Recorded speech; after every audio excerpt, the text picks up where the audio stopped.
मी ज्यावेळेला बाहेर पडलो त्याच्या वेदना वेगळ्या होत्या. माझ्यासाठी पक्ष सोडणं नव्हतं, माझ्यासाठी घर सोडणं होतं. अनेक गोष्टी मलाही उमजल्या, अनेक गोष्टी मला सोडून उद्धवनंही उमजल्या असतील. द्या सोडून ते आता. काय सकाळी गेल्यावरती साफ झालेली बरी असते. चला कुठे आयुष्यभर गुंतत बसायचं हो. पण मला असं वाटतं की एकदा मी बाळासाहेब ठाकरे, मला एकदा ह्या विषयावर मला व्याख्यानच द्यायला आवडेल. प्रत्येकाला वाटलं की हा माणूस असा आहे, प्रत्येकाला वाटलं हा असा आहे असा आहे. तो माणूस कसा होता हे जगाला कळलंच नाही. आम्ही घरातले असून आम्हाला नाही कळलं, तुम्हाला कुठून कळणार.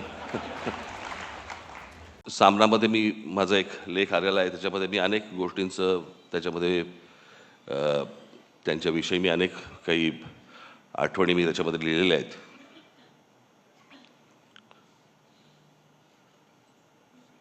खरं तर त्या व्यक्तीला कसं पाहायचं हे अनेकदा माझ्यासमोर, किंवा त्या व्यक्तीला कसं मांडायचं हे माझ्यासमोर अनेकदा प्रश्न उभे राहतात.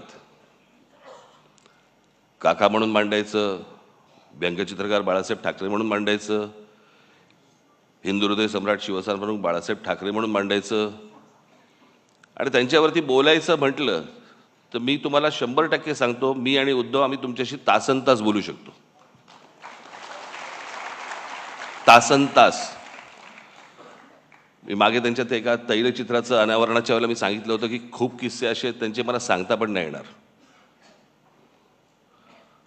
आणि न सांगण्याचं कारण म्हणजे भाषा. तुम्हाला माहीत नव्हते ते काय होते ते. तुम्हाला अनेकदा भाषणांमधून अशी छोटी छोटी झलक मिळाल्या होत्या.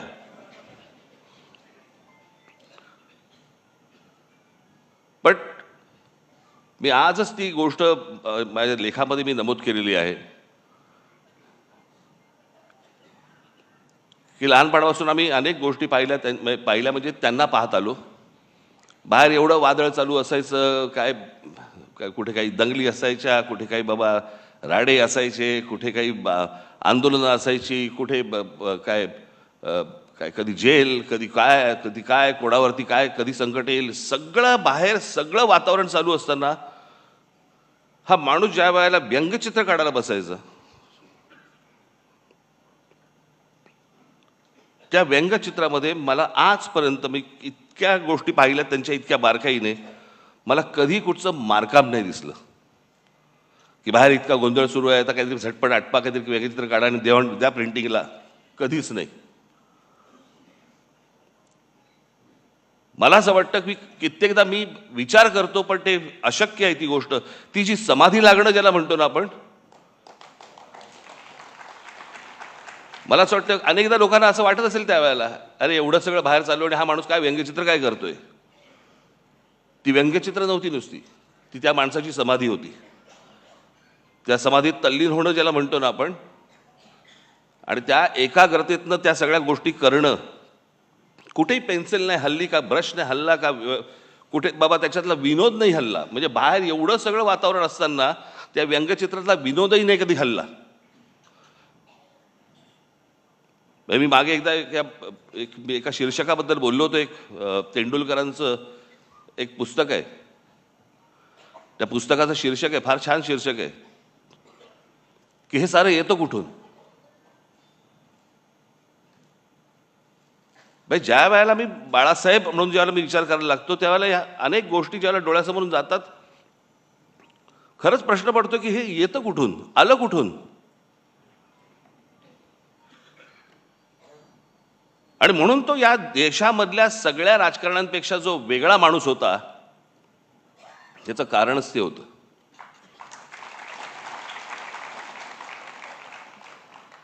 मी त्याच लेखात म्हटलं एवढं सगळं बाहेर वातावरण, सगळं राजकीय गोष्टी घडत असताना एक आर्टिस्ट, एक कलाकार त्याची कलाकृती सादर करतोय, कलाकृती काढतोय, त्याला एक आकार देतोय. जगात असा कोणताही चित्रकार, शिल्पकार, व्यंगचित्रकार असा कोणीही कलाकार झाला नाही की बाहेर स्वतःच्या बाबतीत अशा काहीतरी गोष्टी घडतायत आणि एक माणूस कला निर्माण करतोय. असा कोणताही आजपर्यंत आर्टिस्ट तयार झाला नाही, या जगात नसेल.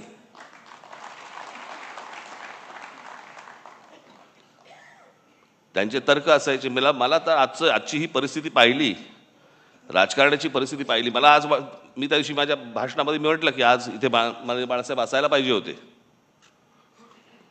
पण आज महाराष्ट्राची आणि देशाची जी राजकीय परिस्थिती निर्माण झालेली आहे, म्हणजे गुलामांचा बाजार, आणि हे सगळं महाराष्ट्रामधलं सगळं चित्र पाहिल्यानंतर कुठेही जा तुम्ही, हे सगळं चित्र पाहिल्यानंतर आज मला असं वाटतंय बाळासाहेब नाही येत ते बरं आहे.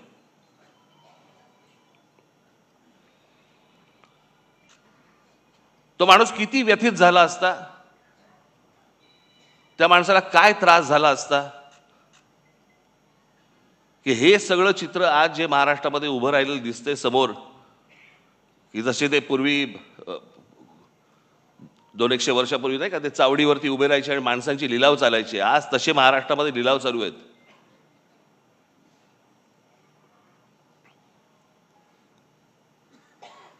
आज अनेक ठिकाणी तुमच्या बाहेरच्या सगळ्या जिल्ह्यांमध्ये, कल्याण डोंबिवली असेल, इतर ठिकाणी माझं उद्धव ठाकरे आणि माझं संजय राऊतांची बोलणं झालं. शिसारी आली, शिसारी.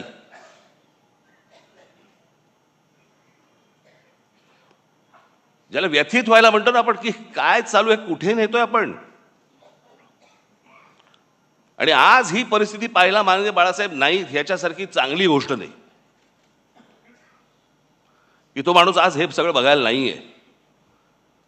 तो पाहूच शकला नसता हे माणूस, की ज्या गोष्टी शून्यातनं उभ्या केल्या. आज तुम्ही बाहेरच्याही, तुम्ही बाकीच्या पक्षांमध्ये बघा, अनेक लोक तुम्हाला दिसतील की जे बाळासाहेबांनीच निर्माण केले होते.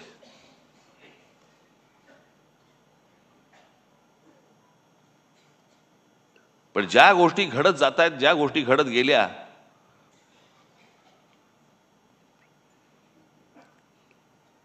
मी ज्यावेळेला बाहेर पडलो त्याच्या वेदना वेगळ्या होत्या. माझ्यासाठी पक्ष सोडणं नव्हतं, माझ्यासाठी घर सोडणं होतं.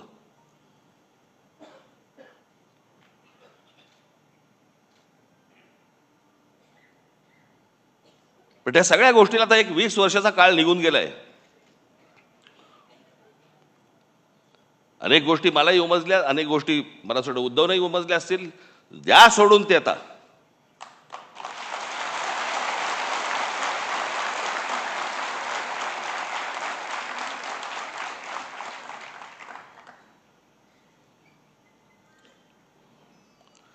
काय सकाळी गेल्यावरती साफ झालेली बरी असते, चला कुठे आयुष्यभर गुंतत बसायचं हो.